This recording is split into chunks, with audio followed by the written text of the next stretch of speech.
En France, des groupes d'agriculteurs s'organisent pour sélectionner, produire et échanger leurs propres semences de maïs population. Aujourd'hui, le maïs est, après le blé et le riz, la troisième céréale en surface cultivée sur la planète. Il sert avant tout à nourrir les animaux.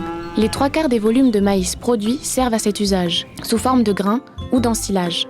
Mais le maïs population, qu'est-ce que c'est ? Le terme maïs population ou maïs pop désigne les variétés population de maïs. Au sein d'une telle variété, à chaque génération, les individus se croisent librement dans les champs. Ces individus ne sont pas tous semblables, ce qui confère à la population la particularité d'être évolutive. Il existe une grande diversité de maïs pop, ce qui permet aux agriculteurs et agricultrices de choisir des variétés adaptées à leur contexte. En les cultivant, les sélectionnant et les ressemant, ils les font évoluer en fonction de leurs pratiques et de leurs besoins. Ils contribuent ainsi à la préservation de la biodiversité. Un nombre croissant d'acteurs engagés en agriculture biologique ou dans une démarche agroécologique s'organisent pour développer leurs propres semences par la sélection participative. C'est autour de ces groupes d'agriculteurs que le projet Covalliance s'est construit. Les acteurs impliqués avaient 2 questions principales. La première, je sélectionne mes maïs depuis plusieurs années, quel est l'effet de mon travail ? La deuxième question était, quelle est la place du maïs dans les systèmes de production de demain ?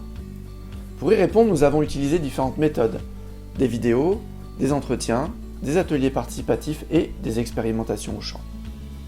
En filmant les acteurs sur le terrain, nous avons révélé, entre autres, leur attachement à la dimension collective de ce travail. Il apparaît également qu'ils ne cessent de comparer les populations aux variétés hybrides F1, alors que justement, ils souhaitent s'affranchir des références construites avec et pour ces hybrides. Notre travail montre également que comparé à d'autres schémas de sélection plus complexes, la sélection massale dans les parcelles de production est la plus adaptée et la plus efficace pour les agriculteurs. La diversité des pratiques et des terroirs permet de maintenir la diversité des populations. La précocité est le caractère qui répond le mieux à la sélection, ce qui invite à organiser la récolte, les échanges, l'utilisation des semences par zone agroclimatique.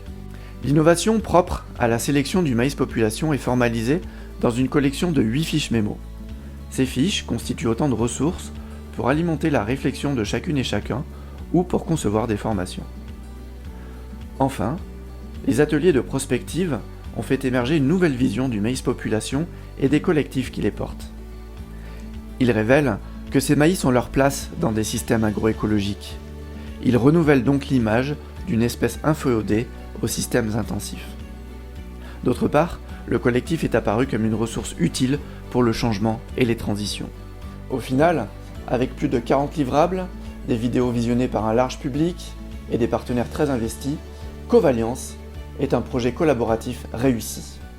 Ces résultats sont aujourd'hui directement mis en œuvre dans les collectifs d'agriculteurs.